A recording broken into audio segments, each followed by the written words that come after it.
Olá, sejam todos bem-vindos ao Corações e Mentes, o programa do Núcleo de Psiquiatria do Sindicato Médico do Rio Grande do Sul, que debate os grandes temas da saúde mental e seus impactos na sociedade. Hoje vamos falar sobre um assunto delicado, complexo e urgente: o fechamento dos hospitais de custódia. E o que isso significa na prática para os pacientes, para as famílias, para os profissionais e para a segurança da sociedade. Para nos ajudar a entender este cenário, recebemos o psiquiatra Dr. Pedro Zorato, que tem experiência na interface entre a saúde mental e o sistema de justiça. Quero te agradecer, Pedro, por tu estar aqui conosco, e gostaria que tu dissecasse toda essa situação. Queria agradecer, então, a oportunidade de poder estar aqui para falar um pouquinho da psiquiatria forense, falar um pouquinho do IPF, né? São 30 anos já que eu trabalho no IPF e, na verdade, a gente acabou ficando surpreso com essa decisão do Conselho Nacional de Justiça, que em 2023 determinou o fechamento, né, de todos os hospitais de custódia do Brasil, né? Essa resolução ela é fruto de algumas questões, né, relacionadas à própria lei antimanicomial, né, de 2001. Porque o que acontece? Então, vamos voltar um pouquinho para falar o que é, né, o paciente que cumpre medida de segurança. Quando ocorre um delito, se há alguma dúvida sobre a sanidade mental, né, do réu, enfim, que cometeu esse delito e que já está no processo judicial, o judiciário determina, então, a realização de uma perícia, né, de responsabilidade penal. Então, é preciso, e isso é um ponto bem importante também em relação ao fechamento, psiquiatras especializados, né? A psiquiatria forense é uma subespecialidade, né, da psiquiatria e requer toda uma análise bem particular do ponto de vista da psiquiatria e do direito, justamente, como tu falaste no início, né, a interface da psiquiatria e do direito. Então, subsidia o judiciário, né, com essa avaliação. Não basta ter um diagnóstico psiquiátrico, né, para a pessoa ser considerada inimputável, né? O inimputável é que vai para o hospital de custódia. E com o fechamento, então, de uma instituição como o IPF, os pacientes passam a ser tratados na rede pública, né, de saúde, que já é sucateada, já tem uma série que a gente acompanha, né, as instituições correlatas aqui, né, o Sindicato Médico, o Conselho de Medicina, a Associação de Psiquiatria, né, batalha muito por várias questões relacionadas justamente à desassistência. Até agora também fechamento das emergências psiquiátricas em Porto Alegre. Tudo isso repercute, né? Diga-se de passagem que tu participasse junto com o Núcleo de Psiquiatria aqui do SIMS ativamente. É muito importante isso, porque assim, o que acontece, né? É bem importante também a gente falar da questão do estigma, né? Do doente mental em geral e do doente mental criminal, né, em conflito com a lei. A violência, aliás, a violência também é um tema de estudo da psiquiatria forense, assim como a ética também, né? Então, a violência de uma sociedade, ela não é majoritariamente cometida por doentes mentais. Isso é muito importante. Claro que a gente vê crimes muito violentos cometidos por doentes mentais, sem tratamento. E aí é que entra a importância, né, do tratamento como prevenção, né, de condutas criminais. Então, sei lá, se a gente pegar, né, feminicídio... Mas tem alguns pacientes que estão nos presídios, pacientes com doença mental, que estão nos presídios comuns, vamos dizer assim. Isso é um dos reflexos, né, do fechamento, né?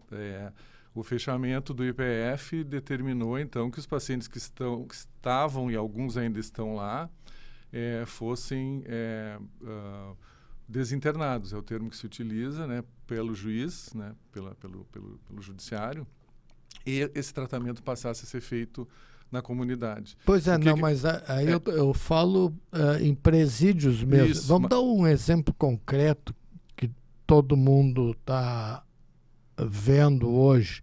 Aquele publicitário que matou a própria mãe, aí fez um bloco de concreto dentro da própria casa e colocou a mãe lá dentro.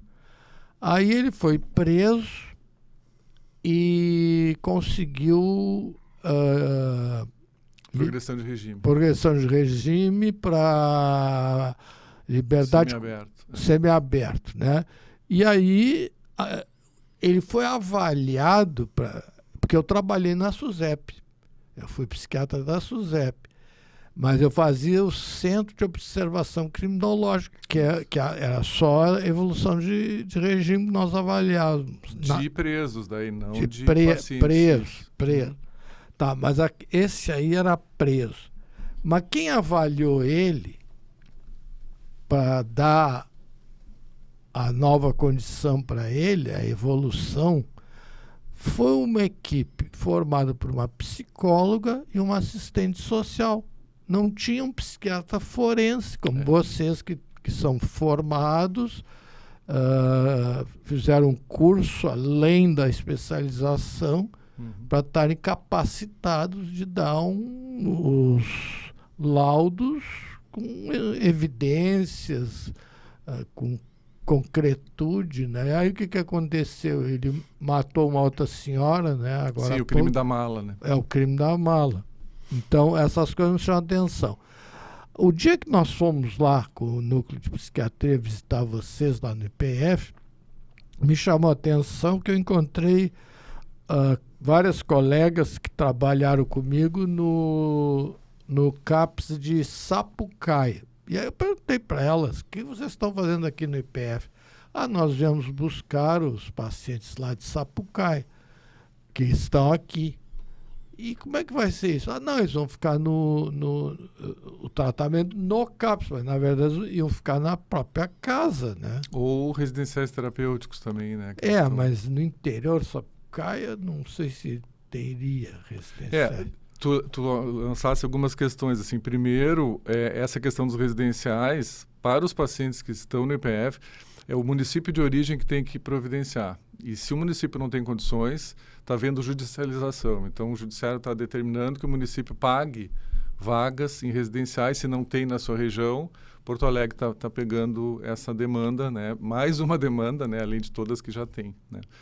Isso que tu falasse da questão do crime da mala, enfim, que eu mencionei ali das questões do feminicídio, né? Que o que acontece é, como eu estava dizendo assim, o doente mental propriamente dito, psicótico, esquizofrênico, ele não é responsável pela maioria, né, dos feminicídios. São pessoas aparentemente sem doença mental, né? Aparentemente. Ou com traços de personalidade, eventualmente alguma comorbidade, né? Esses casos de feminicídio, eles não vão para o IPF, né?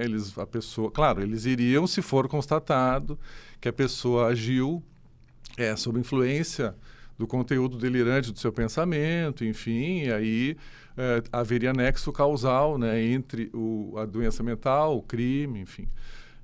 Na grande maioria não existe isso. Na verdade, seria aqueles que não têm capacidade de entendimento e determinação. Então, é esse paciente que é o paciente do IPF. Né? Então ele não tem uma sentença, ele tem uma medida de segurança. A sentença que é aplicada para ele se chama uma sentença de absolvição imprópria. É o nome jurídico que se dá para isso. Justamente isso é uma das questões que trouxe, então, lá atrás a resolução também, entre tantas outras também. O Brasil foi condenado numa corte americana de direitos humanos em função da morte de um paciente lá no Ceará, 20 anos atrás, mais de 20 anos, numa clínica que não era um hospital público, não era um hospital psiquiátrico público, era uma clínica conveniada com o SUS. Então, o Brasil foi condenado. Então, o judiciário reagiu, né, a isso e aí acabou editando essa resolução, né? Mas, de qualquer maneira, o paciente, então, que vai para o IPF, ele tem essa característica, né, de ser um paciente psicótico. Claro que pode ter comorbidades, com retardo mental, com transtorno de uso de substâncias, enfim. Agora, o paciente que tem um transtorno de personalidade, né, gera o próprio psicopata, digamos assim, né, a princípio ele não vai para o IPF, ele vai para um presídio. O pedófilo, enfim, se o juiz determinar, ele vai ser avaliado por um psiquiatra forense e ele vai ter uma pena privativa de liberdade, e essa pena ele vai cumprir num presídio, né? Ele pode ter assistência psicossocial, psiquiátrica, enfim, hoje em dia tem. Mas o fato ocorrido com o nosso Instituto Psiquiátrico Forense foi que o Conselho Nacional de Justiça determinou, qual era a determinação? O fechamento, num período de 1 ano, né? Isso, mas esse 1 ano tinha ainda até o ano que vem. Isso. A resolução é de 2023. Então, agora está fazendo 3 anos, né? Agora sim, em fevereiro. Mas nós entramos, tu lembra, o Sindicato Médico do Rio Grande do Sul com uma ação que foi julgada pelo ministro Flávio Dino, né? De prorrogar o prazo. De prorrogar o prazo. E por que esse não foi obedecido? De uma certa forma, foi obedecido porque não fechou, né? O IPF está funcionando, quer dizer, ele está interditado, então não estão entrando pacientes novos, estão mas foi saindo. Destruído. Claro. Por exemplo, houve uma destruição de metade Muito mais da metade. Dois terços dos Uhum. prédios do Instituto Psiquiátrico e destruído com os pacientes lá dentro, Isso, né? Os que restaram. Os que restaram e os funcionários também. Isso é uma coisa importante, porque se a gente pensar, né, assim, a estrutura do IPF, né, eu concordo que deveria ser modificada realmente, se a gente for pensar friamente. Só que o que acontece? O Estado, ele vai sucateando, né? Então, assim, o meu concurso, eu estou lá há mais de 30 anos, foi o último concurso para médicos. Sim. Eu estou me aposentando e não entrou mais ninguém. Agora tudo bem, está para fechar, mas... Né? Mas vamos analisar. O Instituto Psiquiátrico Forense, segundo informações tuas, chegou a ter 700 pacientes. 700. E hoje tem quantos? Hoje tem 14 pacientes. Pois é. E então quer dizer que acabou a doença mental e os crimes... Justamente, porque eu estava falando assim, o sucateamento quer dizer, não tem recurso humano. Não tem recurso material. Não tem recurso material no sentido do espaço físico adequado, né? Então, chega um ponto que tem uma estrutura muito precária. E aí, quando está precário, como estava, então fecha.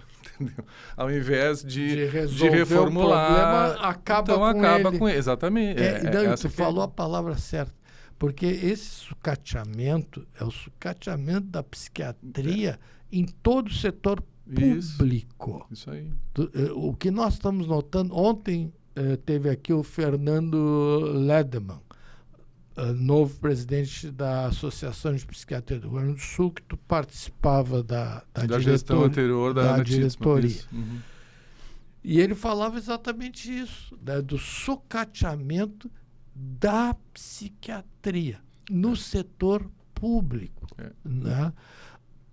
Ao contrário do setor privado. No setor privado, as residências de psiquiatria estavam em primeiro ou segundo lugar, sendo as mais procuradas. Então, tem um grande mercado de trabalho, né?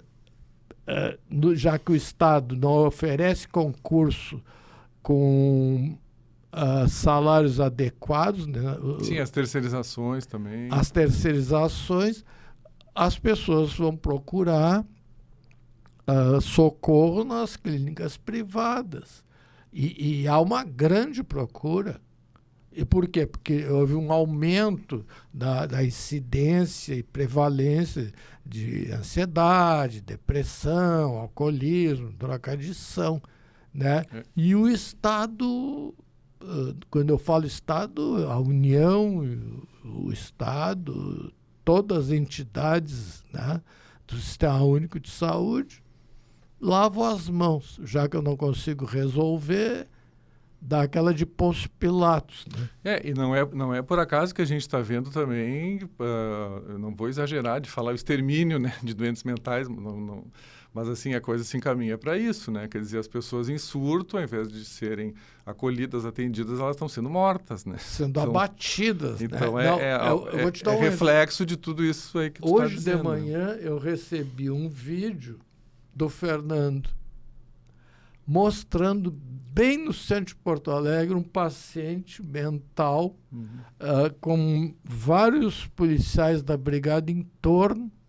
Aí, segundo ele, levaram esse paciente para o Palácio da Polícia, o paciente totalmente em surto, e aí eles não sabiam o que fazer. Né?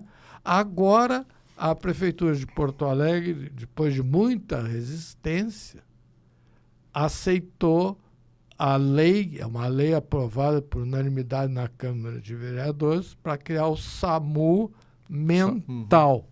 Agora, esse paciente vai ser acolhido aonde? Exatamente. Isso é uma coisa importante, falando do número grande de pacientes, né? Eu acho que é bem importante a gente falar, porque a psiquiatria, por conta dos manicômios antigos e, enfim, acorrentamento de pacientes e tal, a gente não pode utilizar padrões do século retrasado e trazer para padrões atuais. É óbvio que isso não... Né, eles trazem padrões de Salpietre, lá na época do Pinel, lá na Revolução Francesa. Né? Que aí há um exagero. E outra coisa, essa lei antimanicomial, ela está fazendo no Rio Grande do Sul, que foi o pioneiro, 32 anos.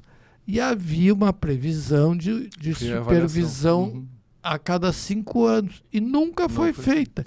E na época que ela foi feita, não tinha o crack, não tinha essa incidência de ansiedade, de prevalência, de depressão, não tinha tido a Covid, essas enchentes desse nível, né? Então, a transição epidemiológica era outra. Então, hoje ela é obsoleta. Por exemplo, quantos psiquiatras tinham no IPF? Chegou a ter 30 psiquiatras, mais ou menos, mais até. Né? E hoje tem quantos? Hoje tem 2, mas claro, por isso que eu estava falando antes, a questão do número de pacientes, né? O IPF, o ano passado, fez 100 anos, né? Essa trajetória foi de 100 anos do IPF, desses 100 anos eu estou há 30 anos lá, né? A alta progressiva é uma coisa muito importante que eu acho que a gente colocar aqui para o público, enfim, para a população em geral. O IPF não tem como se considerar um manicômio, né? Porque o paciente ele sai mediante avaliação médica em alta progressiva. Então, o que é alta progressiva? Nos anos 60, eu estava nascendo ali, nos anos 60, os psiquiatras da época já criaram essa alta progressiva, que, junto com o judiciário. Então, como é que funcionava? O paciente ele é avaliado, né? O paciente em medida de segurança ele é avaliado no mínimo anualmente, né? Claro, avaliado clinicamente, né, pelo psiquiatra assistente, mas uma vez por ano, pelo menos, ele faz uma perícia para avaliar a periculosidade. É um termo antigo, hoje em dia a gente fala avaliação de risco, né? Mas o termo que consta na lei é avaliação de sensação de periculosidade. E se o paciente está em condições de sair, ele começa a sair, supervisionado pelo médico, autorizado pelo médico. Então, não é uma instituição total, no sentido, né, que fala a lei antimanicomial. O Rio Grande do Sul é pioneiro nessa alta progressiva no Brasil todo. Então, com essa alta progressiva, o paciente saía, né? Agora modificou tudo, mas enfim, saía. Ele iria para casa, a família sendo trabalhada, esse retorno para casa, dependendo do caso, dependendo da gravidade, o tempo de permanência em casa, era uma espécie de ambulatório. Ele se apresentava, era avaliado, ia, voltava, né? Eu não tenho evidências para afirmar isso, mas um número muito grande desses pacientes que cometeram crimes e que eram pacientes psiquiátricos, era em relação às próprias famílias. Exatamente. E aí agora eles voltam. Mas aí é que tá. É isso que é uma coisa bem... Por isso que eu falei da autoprogressiva, porque em alguns casos é possível o retorno para a família. Mas muitos casos não é.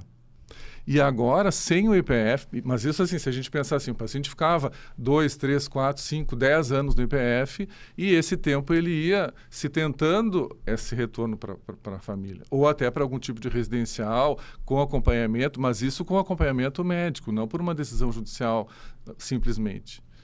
Então, o avanço da psicofarmacologia também, isso propiciou, né, a alta de muitos pacientes. Agora, o que não dá, como agora, por exemplo, né? Então, o paciente comete um crime, tá? Decapitou a mãe.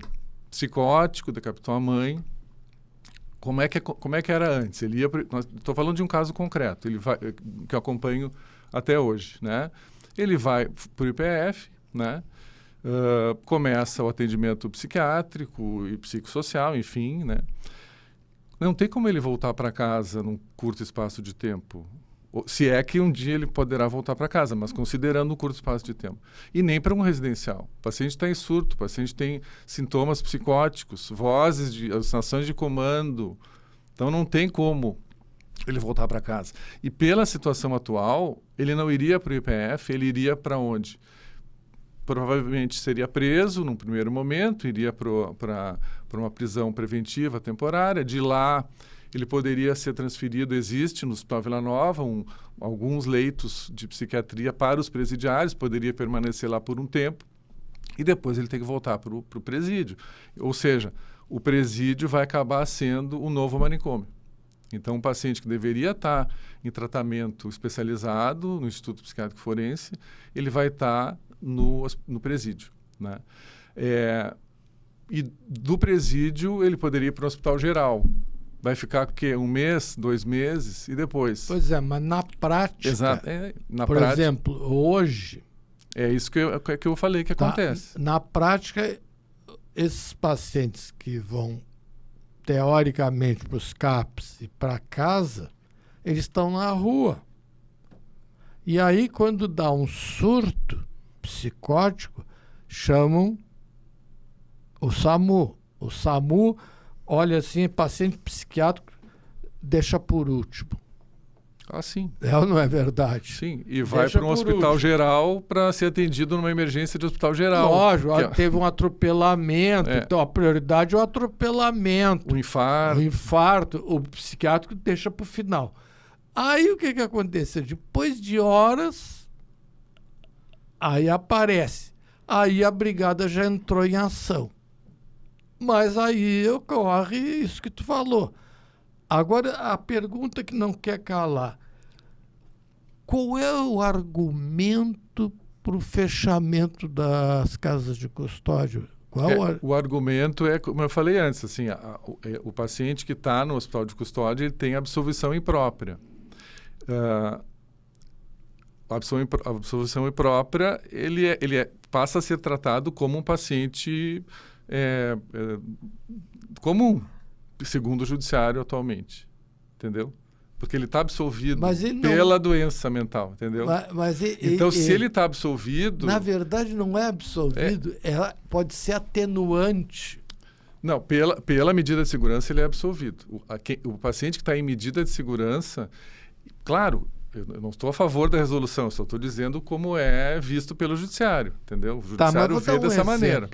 Hoje, vários pacientes devem ter sido condenados no estado inteiro, são 400 e quantos municípios nós temos, à medida de segurança. Para onde esses pacientes vão? Pela resolução, tá? Eles vão... A resolução determina... justamente pela absolvição imprópria, justamente pela lei antimanicomial, lá 10.216, de 2001, que seja a medida de segurança ambulatorial. Porque no IPF, nos hospitais de custódia, se trata, enfim, o tratamento é a medida de segurança de internação. E aí a alta progressiva vai ocorrer ou não, de acordo com a condição do paciente. Tá, mas... Nessa situação atual, ele vai diretamente para uma medida de segurança ambulatorial. E se ele está em crise, em surto, seja o que for, ele tem que entrar no sistema e aí ele entra no sistema como a população geral. Por isso que desde o início Sim, mas aí a o gente que falou ocorre? que ocorre? competia com os pacientes da comunidade. Tá, né? mas então eu vou te dar um exemplo. Nós vamos entrar no gerente agora Isso. e eu quero uma consulta porque o doutor Pedro Zorato está ansioso, por ansiedade. Vai demorar hoje 6 meses, dá 180 dias para o senhor ser atendido. Esse aí vai entrar nessa lista também? É por isso que a gente é contra. Todas as entidades médicas, desde o início da publicação da resolução, lançaram notas de repúdio, né? O ano passado, no Congresso de Psiquiatria, a gente elaborou a Carta de Porto Alegre para, esclarecer para a população toda a questão, né, do fechamento e tal.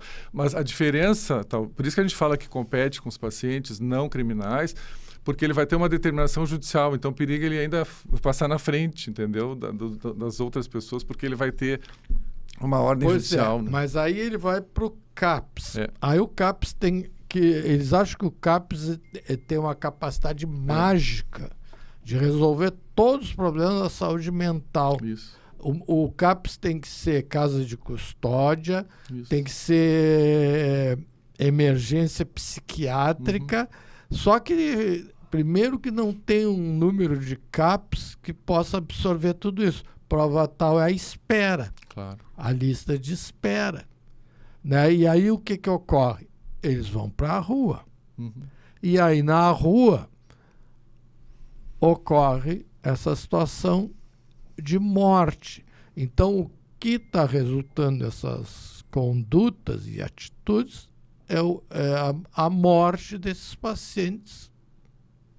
Tanto dos pacientes como algum tipo de risco, né? Que o paciente está em situação de risco de agressão. Aliás, um dos motivos de internação psiquiátrica não criminal, inclusive, é risco de agressão, né? Então, é justamente...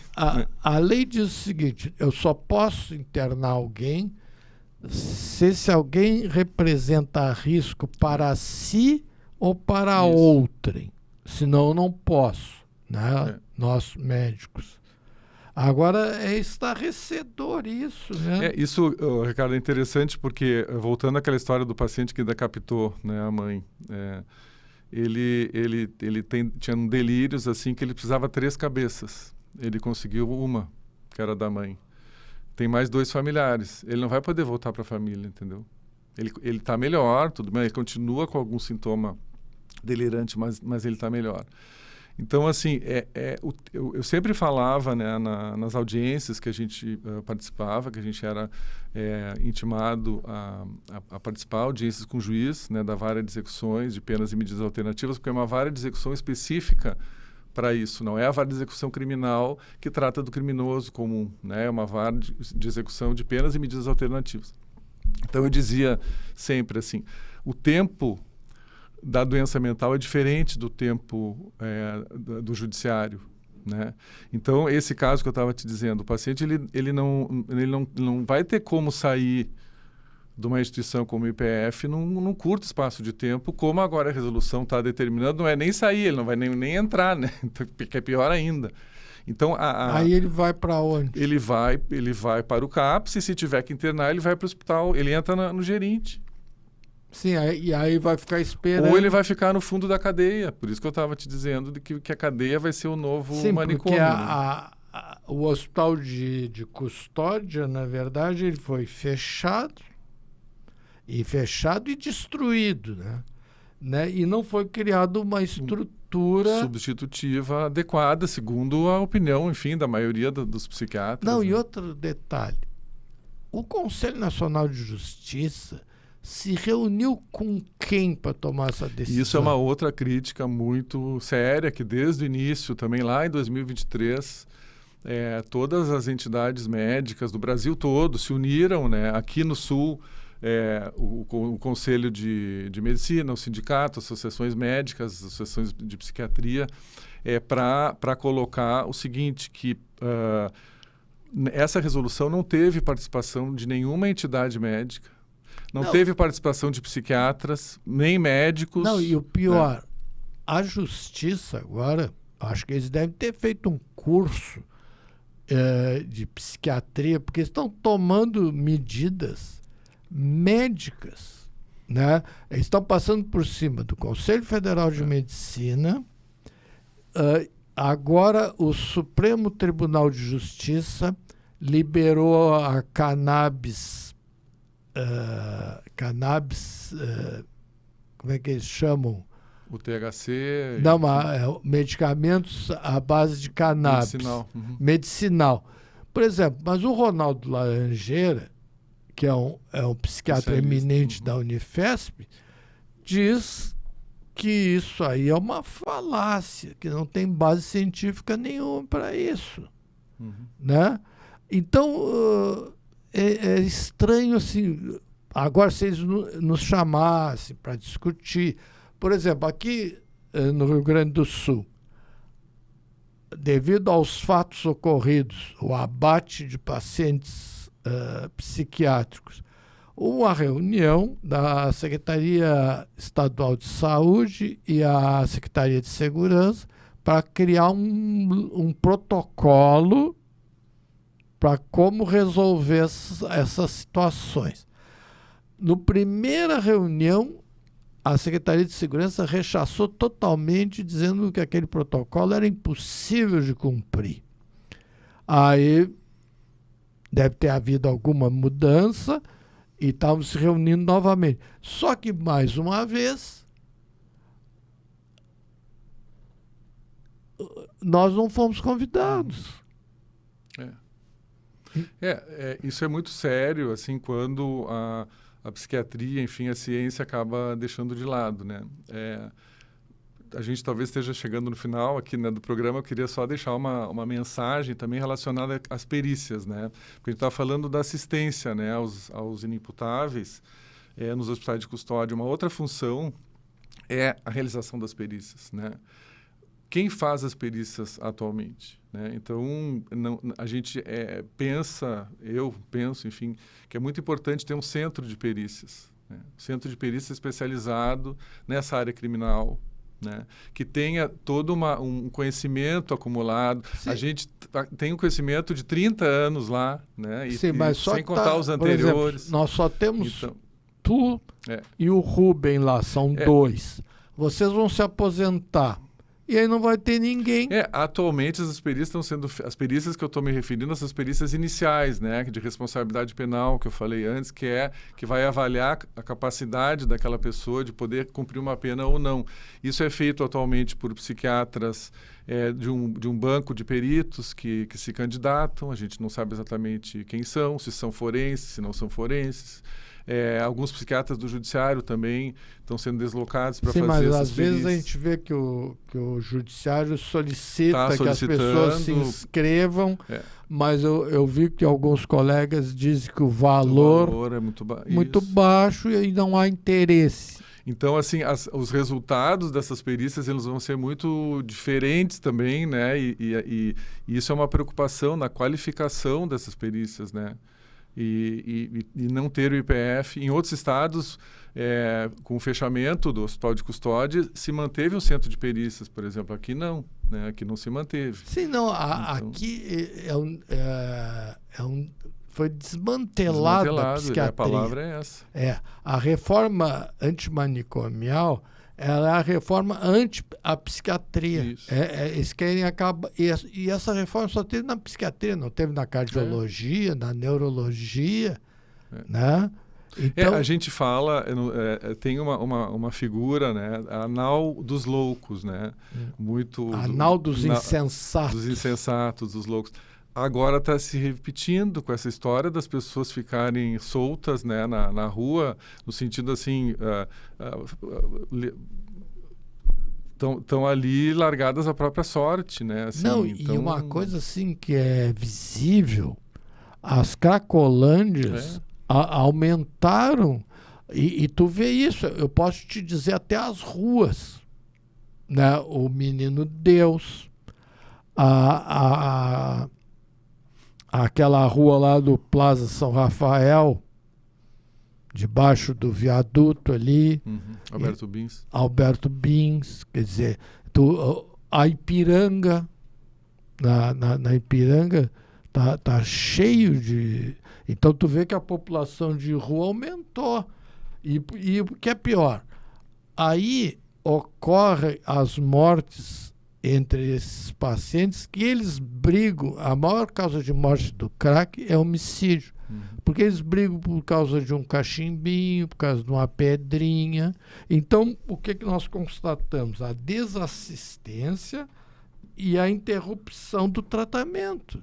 Então, as pessoas estão atiradas nas ruas. Por isso, a anal dos insensatos também, né? Se tu pensar, eles... Como se isso fosse a solução, né?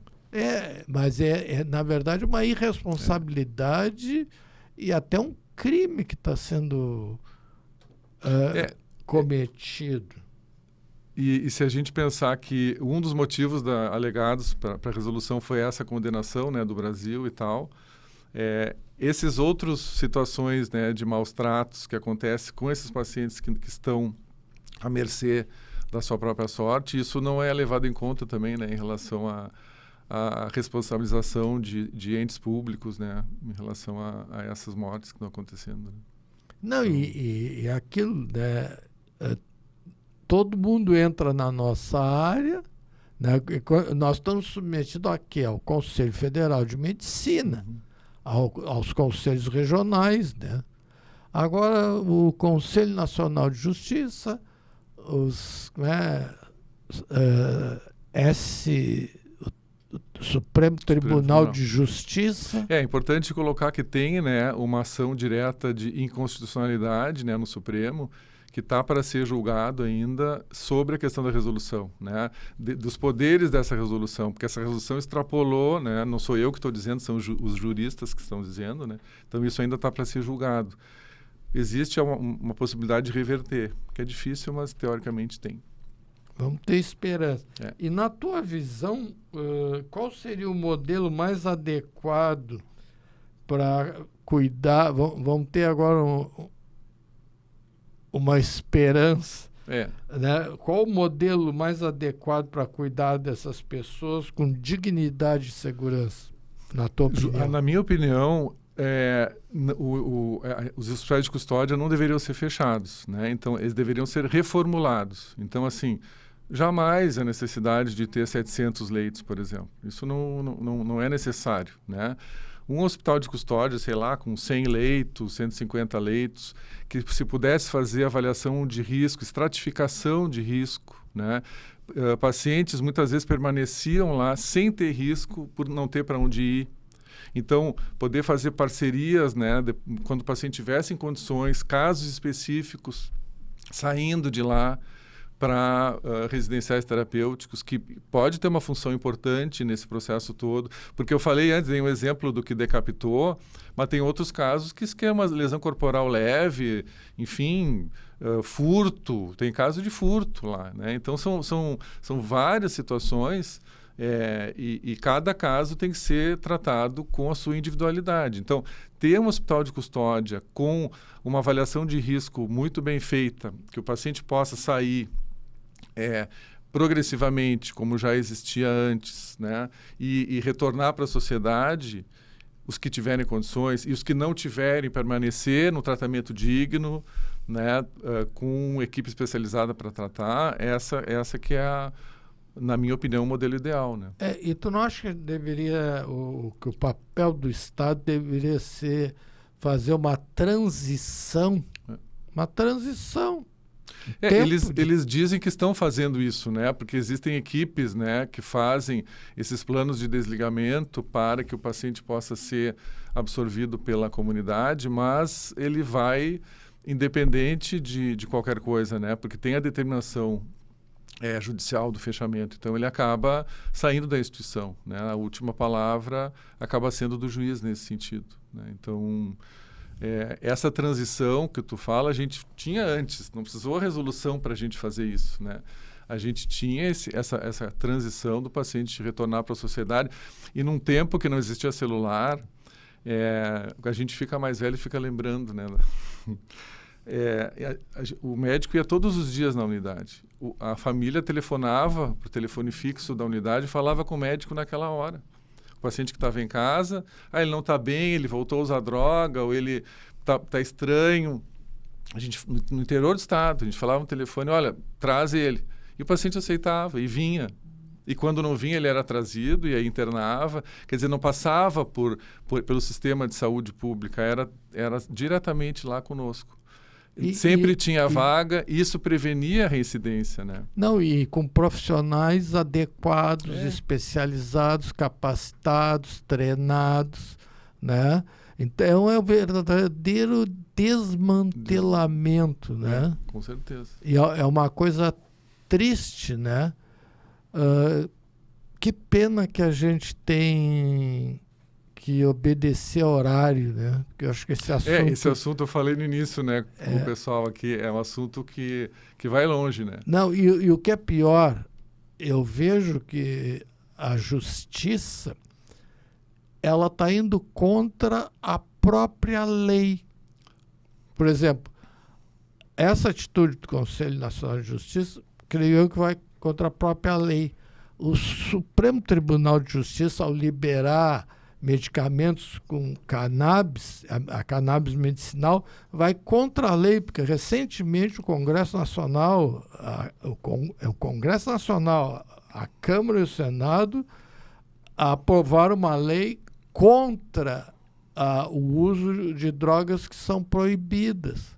E aí esses tribunais eles passam por cima. Sim, a própria resolução também em relação à lei penal, né? Por isso que está indo, né, para instâncias superiores lá para avaliar essa questão, essa resolução, porque a lei de execuções penais também não está sendo respeitada, o próprio Código Penal não está sendo respeitado, que trata justamente da medida de segurança. Está tudo lá no Código Penal, medida de segurança ambulatorial, medida de segurança de internação. Então, por isso que está sendo questionado judicialmente, né? Por isso que eu disse que é contra a própria lei, né? E o problema é assim, a gente não tem para quem recorrer, né? Né? Então, gostaria de ouvir as tuas palavras de despedida. Eu não vou dizer despedida. Até daqui a pouco. Mais uma vez agradecer, né, de poder estar aqui, trazer, né, para os colegas médicos de outras especialidades e para psiquiatras, né, que não têm atuação forense, e mesmo também para a população em geral, de um pouco, né, foi muito bem sucinto, assim, do que é o IPF, do que é o tratamento de medida de segurança, né, e sempre o cuidado que a gente tem com o paciente e também com a sociedade, que essa que é a nossa função, né? Então, muito obrigado e até a próxima. E que nós agradecemos a tua presença. E o debate sobre os hospitais de custódia não pode ser simplificado. Ele exige responsabilidade, planejamento e, principalmente, estrutura para que nenhuma pessoa com transtorno mental grave fique sem cuidado. Até a próxima. Muito obrigado.